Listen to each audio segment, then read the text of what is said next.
প্রথম পর্বে আমরা দেখেছিলাম যুবক ইমাম আহমদ নীলা এবং সারাকে নিয়ে নোংরা পানি ড্রেইন পার হওয়ার সময় কালু ও তার বাহিনীর কাছে ধরা পড়ে যায়। তখন কালু হুঙ্কার দিয়ে বলছিল, হুজুর, হিন্দু নারীর প্রতি এত দরদ কেন? আজ তোমার শেষ খুতবা শোনার সময় নেই, মরার জন্য তৈরি হয়ে যাও। এটা শুনে আহমদ চোখ বন্ধ করে বিড়বিড় করে কিছু একটা পড়লেন। তখন কালু হুজুরকে আঘাত করার জন্য কুঠার উঁচু করল।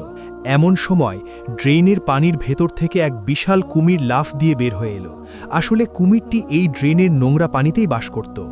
রক্ত আর মানুষের গন্ধে সে ক্ষিপ্ত হয়ে উঠে এসেছে।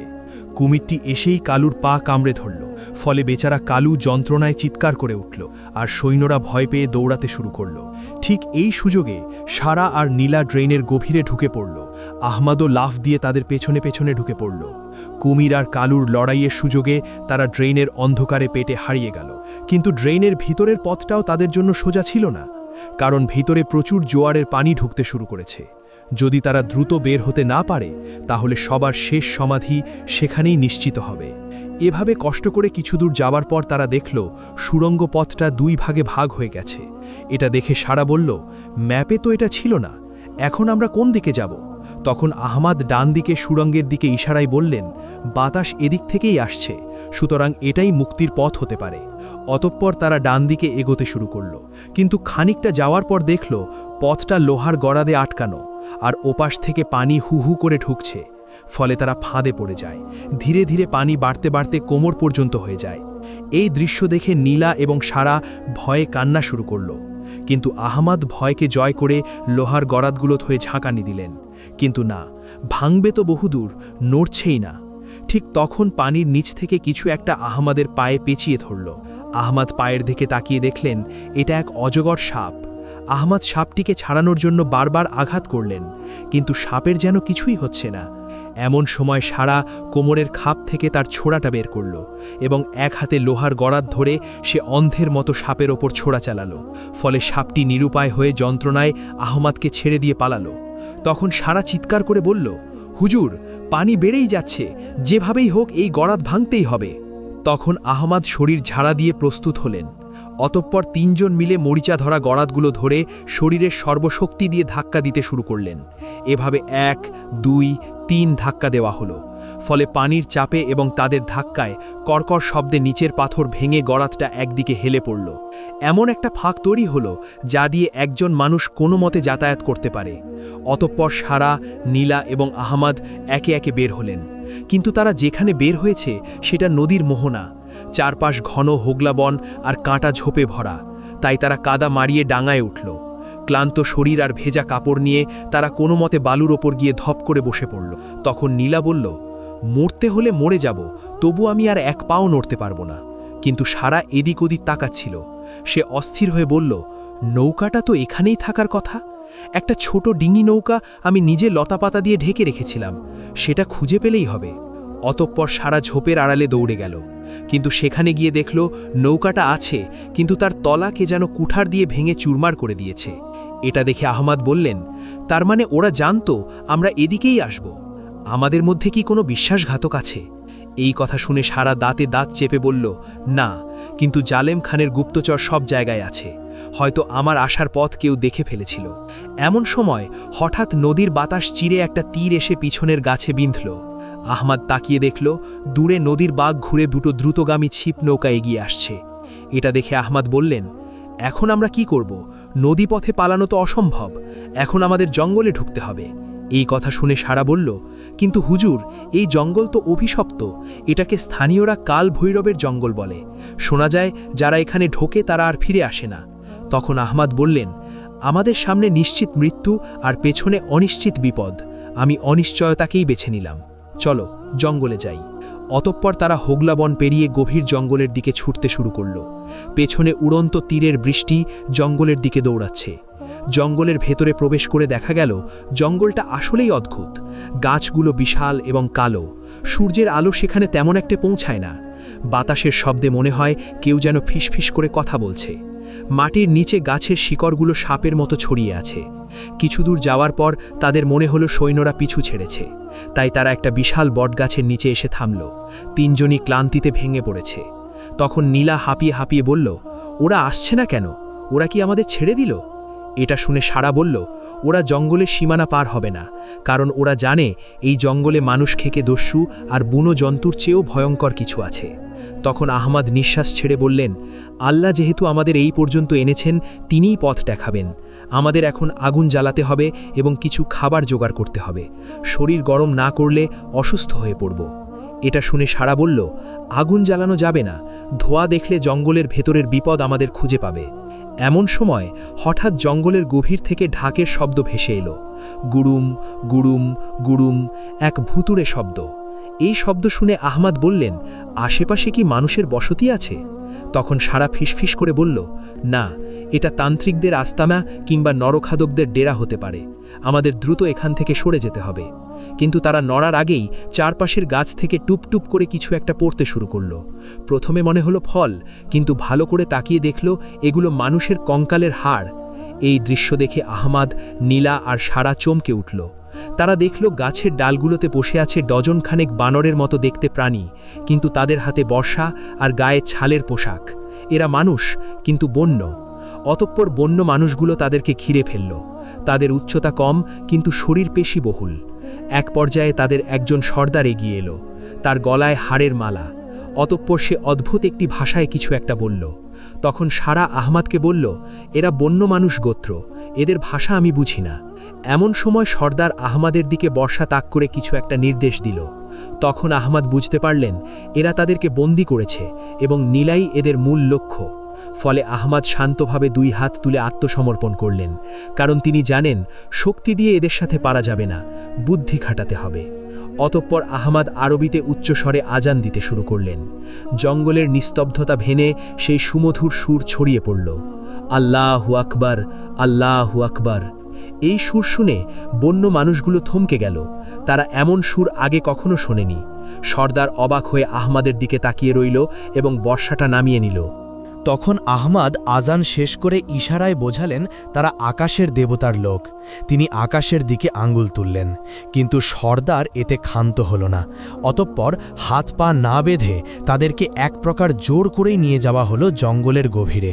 অনেকটা পথ হাঁটার পর তারা এক বিশাল গুহার সামনে এসে পৌঁছাল। গুহার মুখে বড় বড় মশাল জ্বলছে। অতঃপর গুহার ভেতরে প্রবেশ করতেই তারা এক অভাবনীয় দৃশ্য দেখল। গুহার ভেতরে এক বিশাল পাথরের সিংহাসন, আর সেই সিংহাসনে বসে আছে এক দীর্ঘদেহী মানুষ। তার পরনে বাঘের ছাল, হাতে ত্রিশূল, কিন্তু তার মুখমণ্ডল কোনো বন্য মানুষের মতো নয়। তার চেহারায় আভিজাত্য আছে, কিন্তু এক চোখের ওপর দিয়ে গভীর কাটা দাগ চলে গেছে। লোকটা তাদেরকে দেখে উঠে দাঁড়ালো এবং সে পরিষ্কার ভাষায় বলল, ইমাম আহমদ আর বণিককন্যা নীলা, তোমরা এখানে এসেছ, কি সৌভাগ্য আমার। এই কথা শুনে আহমদ অবাক হয়ে বললেন, আপনি আমাকে চেনেন? তখন লোকটা অট্টহাসি দিয়ে বলল, চিনব না? আমি যে একসময় জালেম খানেরই সেনাপতি ছিলাম। নাম আমার বীরভদ্র। আজ আমি এই জঙ্গলের রাজা। জালেম খান আমাকে মারার জন্য এই জঙ্গলে পাঠিয়েছিল, কিন্তু আমি এই বন্যদের বশ করে এখন নিজের রাজত্ব গড়েছি। এটা শুনে নীলা ভয়ে ভয়ে বলল, তাহলে কি আপনি আমাদেরকে জালেম খানের কাছে ধরিয়ে দেবেন? বীরভদ্র নীলার খুব কাছে এসে দাঁড়িয়ে বলল, জালেম খান আমার শত্রু, তার শত্রুরা আর যাই হোক আমার শত্রু নয়। এটা বলে সে নীলার চিবুক স্পর্শ করতে গেল, কিন্তু আহমদ দ্রুত সামনে এসে দাঁড়িয়ে বললেন, হাত সরাও বীরভদ্র, তুমি একসময় যোদ্ধা ছিলে, এখন কি ডাকাত হয়ে গেছ? এটা শুনে বীরভদ্রের চোখ জ্বলে উঠল। সে খপ করে আহমদের গলা চেপে ধরল এবং এক হাতে তাকে শূন্যে তুলে ফেলল এবং বলল, আমার গুহায় দাঁড়িয়ে আমাকে জ্ঞান দিচ্ছ হুজুর? আমি ডাকাত নই, আমি প্রতিশোধকামী, আর এই মেয়েটি আমার প্রতিশোধের চাবি। জালেম খান এই মেয়েকে বিয়ে করতে চেয়েছিল, তাই না? আমি একে বিয়ে করব। জালেম খানের অপূর্ণ স্বাদ আমি পূর্ণ করব, তাতে তার বুকে আগুন জ্বলবে। এই কথা শুনে নীলা চিৎকার করে বলল, না, আমি মরে যাব, তবু আপনাকে বিয়ে করব না। বীরভদ্র আহমদকে ধাক্কা সুরে ফেলে দিল পাথরের ওপর। এতে আহমদের মাথা ফেটে রক্ত বের হলো। অতঃপর সে ঘোষণা দিল, বিয়ে তো হবেই, আর সেটা আজ রাতেই। এই হুজুরই আমাদের বিয়ে পড়াবে। যদি রাজি না হয় তবে একে জ্যান্ত পুড়িয়ে মারা হবে। তখন সারা বাধা দিতে গেলে দুজন বন্য মানুষ তাকে জাপটে ধরল। অতঃপর বীরভদ্র আবার ঘোষণা দিল, বাদ্যযন্ত্র বাজাও, আজ রাতেই উৎসব হবে। ইমাম সাহেব, প্রস্তুত হও। তুমি মন্ত্র পড়বে নাকি কোরআন পড়বে সেটা তোমার ব্যাপার, কিন্তু কিন্তু বিয়ে আজ হবেই। অতঃপর আহমদ রক্তাক্ত মাথায় উঠে বসার চেষ্টা করলেন। তার চোখের সামনে সব ঝাপসা হয়ে আসছে। হঠাৎ তার মনে হলো জুব্বার পকেটে থাকা একটা ছোট্ট কৌটার কথা, যা তিনি তার বাবার কাছ থেকে পেয়েছিলেন। বাবা বলেছিলেন, বিপদ যখন চূড়ান্ত হবে তখন এটা খুলবি। অতঃপর বীরভদ্র যখন বিয়ের আয়োজনে ব্যস্ত, আহমদ তখন গোপনে পকেটে হাত দিয়ে কৌটাটি বের করলেন। ঠিক তখন বীরভদ্রের হুঙ্কার দিল, ইমাম সাহেব, সময় শেষ, তাড়াতাড়ি এসো। এটা শুনে আহমদ দ্রুত কৌটার মুখটা খুললেন। সাথে সাথে ভেতর থেকে বেরিয়ে এলো এক ঝলকানি বেগুনি ধোঁয়া, আর সেই ধোঁয়ার সাথে সাথে গুহার বাতাস ভারী হয়ে গেল। বেগুনি ধোঁয়ায় মুহূর্তের মধ্যে গুহা অন্ধকার হয়ে গেল। আসলে এই ধোঁয়া সাধারণ ধোঁয়া নয়, এটি তীব্র ঝাঁঝালো এবং বিষাক্ত, যা চোখের পানি আর শ্বাসকষ্ট তৈরি করে। ইমাম আহমদের বাবা ছিলেন একজন দক্ষ হেকিম ও অ্যালকেমিস্ট। তিনি এটি তৈরি করেছিলেন আত্মরক্ষার জন্য। যাই হোক, ধোঁয়ার কারণে বন্য মানুষেরা এবং বীরভদ্র কাশতে শুরু করল। তাদের চোখ জ্বলছে, তারা কিছুই দেখতে পাচ্ছে না। গুহার ভেতর বিশৃঙ্খলা শুরু হলো। কেউ কেউ আতঙ্কে ছোটাছুটি করতে গিয়ে একে অপরের গায়ের ওপর পড়ল। তখন আহমদ এই সুযোগ হাতছাড়া করলেন না। তিনি এক হাতে নিজের নাক মুখ চেপে ধরলেন এবং অন্য হাতে নীলাকে ধরে সারাকে সাথে নিয়ে পালাতে শুরু করলেন। দৌড়ে তারা গুহার মধ্যে এক বড় ফাটল দেখতে পায়। কিছু না ভেবে তারা সেই ফাটল দিয়েই পালাতে শুরু করল। কিন্তু ফাটলের ভেতরের পথটা অত্যন্ত সরু এবং পিছলি। এটি আসলে পাহাড়ের ভেতর দিয়ে প্রাকৃতিকভাবে তৈরি হওয়া এক সুড়ঙ্গ। তারা তিনজন অন্ধকারে হাতড়ে হাতড়ে এগোতে লাগল। নীলা ভয়ে কাঁদছে, কিন্তু শব্দ করছে না। বেশ কিছুক্ষণ চলার পর তারা সুড়ঙ্গের অপর প্রান্তে আলো দেখতে পেল। তারা যখন বের হলো তখন দুপুর গড়িয়ে গেছে। তারা এখন জঙ্গলের একদম গভীরে, যেখানে সূর্যের আলো খুব কম পৌঁছায়। জায়গাটা অদ্ভুত। এখানে গাছগুলো পাথরের মতো শক্ত এবং ধূসর, আর মাটির রং কালচে লাল। তখন সারা বলল, আমরা মনে হয় মৃতদের উপত্যকায় চলে এসেছি। লোককথা অনুযায়ী এখানে 1000 বছর আগে এক সমৃদ্ধ নগরী ছিল, যা কোনো অভিশাপে মাটির নিচে দেবে গেছে। এটা শুনে আহমদ বললেন, অভিশাপ হোক আর যাই হোক, বীরভদ্রের হাত থেকে বাঁচার জন্য এটাই সেরা জায়গা। সে সহজে এখানে আসবে না। কিন্তু আহমদের ধারণা ভুল ছিল। দূর থেকে শিঙার আওয়াজ ভেসে আসতে শুরু করল। তখন সারা চমকে উঠে বলল, ওটা বীরভদ্রের যুদ্ধের শিঙা। সে তার পুরো বাহিনী নিয়ে আমাদের ধাওয়া করছে। সে জানে এই সুড়ঙ্গ কোথায় বেরোয়। এটা শুনে আহমদ বললেন, আমাদের এমন কোনো জায়গায় লুকাতে হবে যেখানে তারা আমাদের খুঁজে পাবে না, বিশেষ করে কোনো উঁচু জায়গায়। অতঃপর তারা সামনে এগিয়ে চলল। কিন্তু হঠাৎ জঙ্গলের মাঝখানে এক বিশাল ধ্বংসস্তূপ তাদের নজরে এলো। এটি একটি প্রাচীন মন্দির বা দুর্গের ধ্বংসাবশেষ। বিশাল সব পাথরের স্তম্ভ, ভেঙে পড়া দেওয়াল, আর গায়ে শ্যাওলা ধরা নকশা। নকশাগুলো কোনো পরিচিত ধর্মের নয়, অদ্ভুত সব জ্যামিতিক আকার। এটা দেখে নীলা বলল, ওখানে যাওয়া কি আমাদের ঠিক হবে? জায়গাটা দেখে গা ছমছম করছে। তখন আহমদ বললেন, খোলা জঙ্গলে আমরা সহজ শিকার। ওই ধ্বংসস্তূপের ভেতরে আত্মগোপন করার জায়গা পাওয়া যাবে। তাছাড়া ওপর থেকে শত্রুর গতিবিধি দেখা যাবে। অতঃপর তারা ধ্বংসস্তূপের দিকে দৌড় দিল। এক পর্যায়ে তারা ভেতরে প্রবেশ করল। ভেতরে বিশাল এক চত্বর। চত্বরের মাঝখানে একটা শুকনো কুয়া। তারা যখন ভেতরে ঢুকল তখন পেছনের জঙ্গল থেকে বন্য মানুষের কোলাহল শোনা যাচ্ছে। তারা হয়তো খুব কাছে চলে এসেছে। অতঃপর তারা মিনারের সিঁড়ি বেয়ে ওপরে উঠতে লাগল। সিঁড়িগুলো নড়বড়ে, যে কোনো সময় ভেঙে পড়তে পারে। তারা মিনারের মাঝামাঝি একটা বারান্দায় আশ্রয় নিল। এখান থেকে নিচের জঙ্গল দেখা যায়। এদিকে বীরভদ্র ধ্বংসস্তূপের সামনে এসে দাঁড়িয়ে অট্টহাসি দিয়ে বলল, হুজুর, তুমি নিজেই নিজের কবরে এসে ঢুকেছ। এই ধ্বংসস্তূপ থেকে কেউ জীবিত ফেরে না। নামো, নেমে এসো। আমি কথা দিচ্ছি সহজ মৃত্যু দেব। আহমদ বারান্দার আড়াল থেকে দেখলেন বীরভদ্র একা নয়, তার সাথে অন্তত 50 জন সশস্ত্র যোদ্ধা। তাই সে বুঝে গেল লড়াই করে পালানো অসম্ভব। হঠাৎ নীলা আহমদের হাত খামচে ধরে বলল, দেখুন তো কুয়ার মধ্যে ওটা কি? আহমদ তাকিয়ে দেখল চত্বরের মাঝখানের সেই শুকনো কুয়া থেকে হালকা নীল রঙের আলো বের হচ্ছে।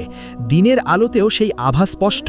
আর কুয়ার ভেতর থেকে একটা যান্ত্রিক ঘর ঘর শব্দ আসছে, যেন মাটির নিচে বিশাল কোনো চাকা ঘুরছে। এই দৃশ্য দেখে আহমদ অবাক হয়ে বললেন, এটা কোনো সাধারণ কুয়া নয়। এইদিকে বীরভদ্রের কুকুরগুলো চিৎকার করে ডাকতে শুরু করল, কিন্তু তারা ধ্বংসস্তূপের ভেতরে ঢুকতে চাইল না। তখন বীরভদ্র রেগে গিয়ে এক কুকুরের গায়ে লাথি মেরে বলল, কাপুরুষের দল, ঢোক ভেতরে। এক পর্যায়ে সে নিজেই তলোয়ার উঁচিয়ে ভেতরে পা রাখল। তার সৈন্যরাও তাকে অনুসরণ করল। তারা যখন চত্বরের মাঝখানে এলো তখন হঠাৎ কুয়ার ভেতরের যান্ত্রিক শব্দটা বেড়ে গেল এবং পুরো ধ্বংসস্তূপ কেঁপে উঠল ভূমিকম্পের মতো। আহমদ, নীলা আর সারা মিনারের দেয়াল ধরে বসে পড়ল। নিচে চত্বরের মেঝের পাথরগুলো সরে যেতে শুরু করল। আসলে এটি একটি বিশাল ফাঁদ। প্রাচীন যুগের মানুষেরা তাদের দুর্গ রক্ষার জন্য এই ব্যবস্থা করে রেখেছিল। বীরভদ্র কিছু বোঝার আগেই তার পায়ের নিচের মাটি সরে গেল। সে এবং তার 10-12 জন সৈন্য হুড়ুমুড় করে নিচে পড়ে গেল। তবে বীরভদ্র পড়ার সময় এক হাতে একটা ঝুলে থাকা শিকড় ধরে ফেলল। ফলে বীরভদ্র ঝুলে আছে গভীর গর্তের ওপর। নিচে অন্ধকার, কিন্তু সেখান থেকে সেই নীল আলো আসছে। এইদিকে আহমদ ওপর থেকে সব দেখছিলেন। তিনি ভাবলেন এটাই সুযোগ। তাই তিনি বললেন, চলো আমরা এই সুযোগে পেছনের দিক দিয়ে নেমে পালাই, ওরা এখন বিভ্রান্ত। অতঃপর তারা মিনারের পেছনের দিকের ভাঙা দেয়াল বেয়ে নামতে শুরু করলেন। তারা যখন নিচে নামল তখন দেখল তারা ধ্বংসস্তূপের উল্টো দিকে এক গভীর খাদের সামনে। খাদের ওপর একটি পুরনো দড়ির সেতু। সেতুটা জরাজীর্ণ, অনেক জায়গায় দড়ি ছিঁড়েও গেছে। এটা দেখে সারা বলল, এই সেতু পার হওয়া আত্মহত্যার সমতুল্য, বাতাসেই এটা দুলছে। তখন আহমদ বললেন, পেছনে বীরভদ্রের বাহিনী, সামনে এই সেতু, আমাদের ঝুঁকি নিতেই হবে। অতঃপর আহমদ প্রথমে পা বাড়ালেন। প্রতিটি পদক্ষেপে সেতুটা ক্যাচ ক্যাচ শব্দ করে দুলছে। নিচে গভীর খাদ, যার তলায় খরস্রোতা নদী। আহমদ আস্তে আস্তে মাঝপথে গেলেন। তারপর নীলাও ভয়ে চোখ বন্ধ করে এগোতে লাগল, আর সারা সবার পেছনে। এইদিকে ধ্বংসস্তূপের ভেতর থেকে বীরভদ্র উঠে এলো। তার সারা শরীরে কাদা আর রক্ত, কিন্তু সে বেঁচে আছে। তার রাগ এখন উন্মাদনার পর্যায়ে পৌঁছে গেছে। তাই সে তার সৈন্যদের আদেশ না দিয়ে নিজেই দৌড়ে এলো খাদের ধারে। সে দেখতে পেল তারা সেতুটের মাঝখানে চলে গেছে।